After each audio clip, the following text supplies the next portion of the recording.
All of the tabloids this morning leading with Liverpool Red Roar, and that is Jordan Henderson lifting it. The Mail also talking about the Dean Rock story there. I'll come back to that in a moment.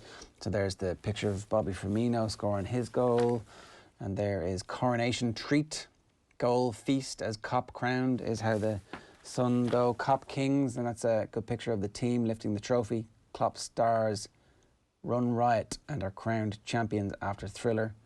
And then Crowning Glory is the headline in the Star. After 30 years and 9 different managers, Liverpool finally have the league trophy again. So who knows when they're going to see it again. You've got to celebrate this one. Hands up for fireworks. Alexander-Arnold, spectacular lights up Anfield trophy night. Alexander-Arnold pretty good at those free kicks, isn't he? That's not a little bad thing to have in your army when it comes to making sure that you always get the nod. Let's get this party started. That's the Times. Hackers cost sport millions. The cost of sport of cyber attacks has been revealed, with one Premier League club almost losing $1 million to cyber criminals who hacked into the email account of a managing director during a player transfer negotiation, and a football league club almost forced to cancel a game after a cyber attack disabled their turnstile systems. It's an interesting story. And the Racing Post. Liam Treadwell remembered a ceremony suffused with sadness. The hero comes home. Home is the hero. The boy from Arundel came home yesterday, and his family and his friends and those who knew and loved him were there to meet him at the great cathedral on the hill. It seems like a long time ago that Liam Treadwell actually passed away, but his funeral was obviously yesterday. Enable set to face just 3 rivals in epic King George, so it turns out it's going to be a shortened field in that. And then I suppose that was the other story. We'll get to that in a moment. Rock comes under fire over free-taking clinic. That's on the back of the Daily Mail. In the broadsheets for you this morning, we have the trophy lift on the front page of the Irish Times. Greenwood earns United vital point in Champions Chase. FAI awaiting quarantine clearance for Bulgaria clash. So the FAI are looking for special dispensation to be able to go to Sofia to play a friendly. A huge game in terms of getting his team ready and knowing exactly how he wants to play from Stephen Kenny's perspective. So obviously he wants that to happen. And the Examiner, that's not actually their front page, but a green light for test season as calendar takes shape. So we know exactly when we're going to have games again in terms of what's going to happen with the return of the Six Nations. Their front page, obviously the Examiner, is that trophy lift as well. Joy and confined as Reds finally get hands on prize they crave most. The Indo is the same crowning moment. They also have this story. League of Ireland streaming sales will indicate merit of coverage, says RTE chief. And that's the same on the back of the Herald. RTE chief says sales will show merit of League of Ireland coverage. So there's no excuses here. If this takes off, great for everybody. If it doesn't and the numbers are not significant, then there's lessons there for everybody as well, said Declan McBennett. The numbers of the subscriptions domestically and internationally will prove the merit of it. Nobody in soccer can say they're not getting coverage here. This is pretty much every game now. The price point cannot be an issue because it's more than competitive. This is not a low-scale operation. I'm not saying this is a silver bullet by any stretch of the imagination, but it's a project that's worth undertaking. We'll know a lot in the first 10 days and an awful lot when we get to Halloween. So the League of Ireland is going to be available to stream at season ticket price of 55 quid, 69 euros if you're overseas. So we'll be interested to see exactly what happens to that. So Eoin, what are we starting with? The OTBsports.com. Brian O'Driscoll picks his Lions 15 for South Africa. 2 Irish players in Brian O'Driscoll's 15 for the South Africa for the first test. Oh, you'd pick right now. That was pretty interesting. And a lot of Irish players are going to be waking up this morning going, ooh, I've got a bit of work to do. Not that they didn't know it, but this is a stark reminder for them. And then Callum Robinson goal helps West Brom gain promotion to the Premier League is the other story there, along with reaction from the trophy lift yesterday. So where are we starting on?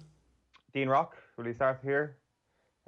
So what's the story? If anybody who has been living under a rock for the last 24 hours, what's the story? So Dean Rock is offering a private coaching class. I'm going to just bring up the prices here, so bear with me for just a moment because you asked me for the story, and this is the story. So he's offering private coaching classes. He advertised it on his Twitter account the last day, saying that I will be able to help you to improve your free taking, basically. And to be honest with you, this story first came on my radar when I saw people defending Dean Rock, and I was like, who's actually having a pop at him? And in fairness, if you do go through social media a little bit and trawl a bit deep in there, you will find people who've kind of got a lot of begrudgery going on when it comes to this. So basically, for a one-to-one session with Dean Rock, you'll be paying €350 for your first 2 sessions plus travel expenses and €200 after that. For a small group involving 2 attendees, it's €400 for the first two and 240 for every session after that. For 3 attendees, 550 for the first two. 4 attendees, 650 for the first two. He asked for travel expenses, can travel to wherever you are. And naturally, there had been blowback to this. I didn't realize how big the blowback had been until, as I say, I had to look in and do a bit of research on what was actually being said. And I don't know. I don't know about the people criticizing Dean Rock here at all, to be quite honest with you. Like, this is a guy who is creating a little bit of an opportunity for himself, trying to earn a bit of money off the back of the success he has garnered as a GEA player down through the years. And people will say that is morally bankrupt from a Gaelic Games perspective. But is it really? Like, I mean, I don't know. I'm sure Dean Rock has done so much good behind the scenes for no fee at all down through the years. He's played the game for free down through the years. People will say, well, you understand the terms and conditions before playing GEA, and, not actually earning a penny should be part of the agreement. But I'm not sure if I agree with that at all. I think no matter what you do in this GEA community, if you are doing something to earn a bit more money for your back pocket, you will always get criticised, no matter what it is. And I think that is just the latest example we have of this. Now, one thing I will say about this is that I've got no problem with people taking the piss out of this online. Like, I see the RF, the Mayo account, saying he wasn't sure whether or not he'd insure his Passat or get a training session to improve his free taking with Dean Rock. And people have been genuinely funny about this, but there's a difference between being funny and taking the piss out of it and actually being seriously critical of it. We kind of took the piss out of Liverpool's trophy lift last night. It doesn't mean that we're critical of Liverpool as an organisation. I mean, you can have a laugh about things. It's okay to do that and still say Dean Rock is well within his rights. But on a serious level, if people are actually getting their back up about this, I would say get a life, to be quite honest with you. Fair play to Dean Rock. Yeah, look, I kind of agree with everything you say. You know that there's going to be a backlash. People are going to somehow equate this with the fall of civilization because man tries to earn money for something that he has spent hours and hours perfecting and now has knowledge that he will pass on. Like, if this was Dave Alred charging for a class, people would go, oh, that's kind of interesting. I wonder how much that might be, as opposed to, well, it's somebody we know. It's one of ours. And so therefore, who the hell does he think he is to try and better himself? Which is, I think it's actually an attitude, to be honest, that is largely gone. What we see here is like a little runt remnant of people having that attitude, and it's good that they expose themselves so that we know to ignore them on a bunch of other issues when it comes to this type of thing as well. Like, people pay for a masterclass. I'm bombarded with ads for how to become a great film director, but I'm going to watch a video of it, whereas he's actually going to come and show you the technique and talk to you about the conversations and the reading that he's done and the videos that he's watched, and literally analyze your actual technique to turn you into somebody to do something that you want to do better. Like, people pay for all sorts of different types of coaching to make them better at stuff. They pay to learn how to run. They pay to learn how to jump. They pay to learn how to swim. Why would you not pay to learn how to take frees if that's what you want to do? This is a weird scenario where people are complaining about it. So do you know what? Don't do it. That's your choice. Don't do it. It's interesting you mentioned the masterclasses. I always get Instagram ads advertising a masterclass with Martin Scorsese. I'm not sure if that's the same one you get. There's somebody at the top of his craft who will tell you how to be better at what you do if you're interested in film directing. Dean Rock will tell you how to get better at free taking. It will be beneficial to you if you want to part with that money. But no, this is not an essential service whatsoever. This is a luxury for people. The price is luxury as well. Marty Scorsese's not coming to your gaff, Eoin. He's not going to come down to the local field. He's not going to kick the balls back out to you. I will say I didn't click on the Instagram ad, so I'm not 100% sure of that. Spoiler alert, he ain't coming. My hopes and dreams there. Nobody is being forced to pay this money. Is it too easy to say that this is a very Irish reaction? Yeah, I mean, no, it's not too easy. It is like a stereotypically Irish reaction to somebody trying to actually share their knowledge, you know? And does that come out of jealousy? Why is Yeah, that? who does this guy think he is, having put in the 10,000 hours, that now he's going to come and teach us how to do it and maybe circumvent the need for us to do the 10,000 hours? Who does he think he is helping us? That's, I mean, I'm sure there'll be some considered takedowns in the Sunday papers that we'll all have to wade through and form an opinion on. But actually, I'm just going to ignore them from now on. I'm on hashtag Team Rock as far as it goes. But if there was going to be reaction in the Sunday papers, would the Sunday papers not be paying for the person to talk about GEA and thereby is that person not profiting? No, who do you think you are, pointing out the rank hypocrisy of the paid columnists criticising people? Who do you think you are with your facts, Eoin? That's not fair. You can't do that. I mean, they're opinion formers. They're coming down from the mountain with the tablets to educate us little Lilliputians about what the truth is, Eoin. Who the hell do you think you are, pointing out that they are, in fact, hypocrites? Well, I will change my mind on Sunday afternoon when I get my teeth sunk into the correct opinions. 8:40 this morning, the Lions team has been named. First Lions team for the first test, named overnight. The selection committee was held. Brian Driscoll in his gaff, beaming in. And Stuart Hogg starts at full back. Outside centre, Jonathan Davis. Inside centre, Manu Tuilagi. Left wing, Johnny May. Half-backs, Owen Farrell and Tomas Williams. Number 8, Billy Vinipola. Have you noticed a theme here so far? Did you notice something? As in all Welsh and English? How many Irish players? Stuart Hogg. Oh, sorry. No. Oh, yeah, Stuart Hogg. Open side flanker, Sam Underhill. Blind side flanker, Maro Itoje. Did you notice something? Still no Irish players. But wait! Second row, James Ryan and Alan Wynne-Jones. Who I suspect is the captain, Alan Wynne-Jones, if he makes the team. Roy Sutherland, Jamie George and Tyke Furlong are the front row. So I don't know much about Rory Sutherland, said Brian. I think Genja will push him hard because he'll be the English leasehead over the next year and he brings that mongrel and that grizzle that you need against South Africa and he'll be right in the mix. Jamie George at hooker. I'm going to go with Furlong just ahead of Sinclair because you've got to get a few paddies in there. I think he's a better player overall than Sinclair, but there's not much between them. So there's a good chance we might have none. That's the rocket up their holes they all needed, isn't it? Probably is. I'm thinking right now who might actually be somebody who pushes. The thing about Irish people in the lines is that you immediately look at the back row, don't you, and think who can actually get in there. But like he's gone for Maro Itoje at blindside flanker. If that is where he is now going to be played, then there isn't really a prayer of anybody getting in at blindside. Nobody's obviously going to get in ahead of Billy Vunipola at number 8. That's just an absolute banker, best number 8 possibly in the world. And then at open side, Sam Underhill in form. There might be a bit of movement there if his form dips a little bit, but you probably have Tipperick behind him possibly. So, can I make the case that Dan Levy might? Literally just about to say that.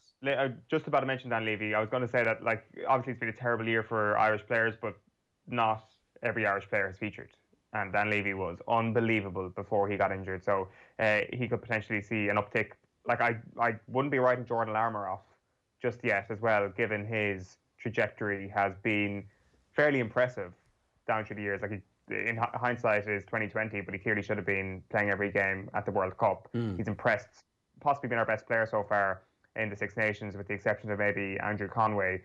So if he continues his uptick, which he will, then I think he could potentially push Stuart Hogg for that 15 jersey. Yeah, Itoje, I think. Well, Liam Williams will be in there as well, of course. Who? Liam Williams. Itoje was picked, I think, specifically for the South African Challenge with Peter Steph du Toit playing at 6. So, suddenly actually a Lions tour to South Africa with them being world champions is pretty interesting. Like, it's going to be a pretty good summer next year with the Olympics and Lions. It's going to be pretty busy. It's going to be it's going to be a great time to be watching sport. There's going to be a lot of binge-worthy days, I think, a lot of bumper days of sport. Assuming we're all wearing masks and doing what we're told to do, we'll all be fine. Just a reminder, Leicester against Manchester United is live on Off the Ball on Sunday. We'll get to see if they qualify for the Champions League. It is a big, big game. There's a lot riding on the final day of the Premier League season. And it'll all be live and in glorious Technicolor on the OTB Sports app, on OTB Sports Radio as well for you, if you want to get it there. So they're two of the main stories. Was there one more for us, Eoin? Well, we do a little mini deal or no deal, because like people will be familiar with the slot. We do this pretty much every day during the transfer market. Transfer markets, as you say, basically open at this point, and the rumour mill is in full flow over the last little while. Let me throw this one at you first of all. Dean Henderson, not back to Manchester United, ending his loan at Sheffield United, but what about to Chelsea? So this is according to the Manchester Evening News a couple of days ago, that they're prepared to offer him 170 grand a week to take him away from Manchester United. Like, this is, I think, a curious one, because you also had reports in the Times during the week that he will look to go out on loan again next season unless United give him assurances that he will have a serious chance of competing with David De Gea for that #1 shirt. So how do Manchester United keep this happy medium if they really want to keep David De Gea? Personally, I don't think there is one. I don't think that Dean Henderson will be happy enough to go out on loan next season when there is an offer coming from Chelsea for 170 grand, a guarantee that you will come in and play for a top 4 team for very, very good money. And I think if you can get that assurance next season, you probably take it. So Manchester United need to find a place for Dean Henderson in the first team squad, with which he is happy. But that could be a sub goalkeeper. So I don't know. This is kind of a slippery slope that Manchester United now find themselves in now, and it's probably decision time pretty soon. Well, if they're going to pay him 170 grand a week, then obviously they're going to pay a whopper transfer fee, and so Manchester United are happy enough with that because they're getting a whopper transfer fee for one of their goalkeepers this summer. I don't believe any of this story. I think that the only person who benefits from this story is the player himself, and so therefore I'm fairly suspicious of where the story is coming from and whether or not Chelsea are actually interested in paying that amount of money for the player, and B, genuinely interested in paying him 170 grand a week at this stage, because he's going to have to go on strike to force that move through, essentially, because as far as I know, he's still under contract, and so he's not a free agent, and it's not like he can just walk down to London, sign his contract and take his 170 grand. So he has to refuse to play for anybody other than Chelsea and force that deal through. And look, maybe he's at the stage of his career where he's actually happy enough to do that, safe in the knowledge that he is going to be an excellent goalkeeper for a number of years. And obviously he's going to get paid whatever the original deal was with Manchester United in the first place. So it feels like he doesn't have as much power as he thinks he does. And it's interesting that there's 2 separate stories from 2 separate publications about Dean Henderson this week. So it's interesting to think about who's actually feeding the information. Just on that story, kind of linked to it as well, Mundo Deportivo, and also reported by the Mail this week, said that Chelsea will try and sign Marc-Andre ter Stegen from Barcelona, and they're prepared to offer Kepa as part of the deal. So that could be a pretty good move. Like, I mean, I'm not sure, are we hamming up this idea that perhaps Kepa and David De Gea will be better off going back to Spain and they might suddenly play better? I'm not sure if Barcelona would subscribe to that theory, but certainly if they got Marc-Andre ter Stegen back the other way, Chelsea would suddenly look in a much better position defensively and between the sticks for next year. Here's one for you. Here's a proper deal or no deal nugget. This is the sort of stuff that our slot thrives on. Leeds United owner Andrea Rajasani says, "We'll see," over bringing 33-year-old Uruguay striker Edison Cavani to the club following their promotion to the Premier League. Cavani left Paris Saint-Germain this summer after his deal ran out. Like, I know this is usually the bit where you go deal or no deal at this point, and you know, I'm a massive Edison Cavani fan, and I think any club even the top echelons of England should be interested in them. But how fun would this be, Cavani at Elland Road? It would be great, to be honest. It's exactly the type of thing that slightly crazy, newly crowned champions do when they come up to the Premier League for the first time in a long time. They invest in superstars with name recognition and not quite take into consideration what impact it's going to have on the equilibrium of the team or the continuity of the team. Case in point, recently, Fulham, Villa, who both completely upset what was a winning formula by massively investing in a whole slew of players. Instead of like, okay, let's bet in here, let's buy 3 players and see how they improve the team, and then we can add 3 more players if we need to at the winter transfer market and do it that way. It was like, no, let's get 10 players in, let's completely rip things up and let's lose all our continuity. So if I was Leeds, I wouldn't be changing that much. I mean, maybe one player like Cavani comes in and that's great, and he plays 26 league games next year and he rests for 12 and you don't play him in any of the cup matches. And so you get like a really good return in terms of the minutes played. But he's at that stage of his career where like he's going to be on mega money Everybody's going to be looking at him. And are you going to get the return for that mega money? I'm not sure. No, you absolutely won't.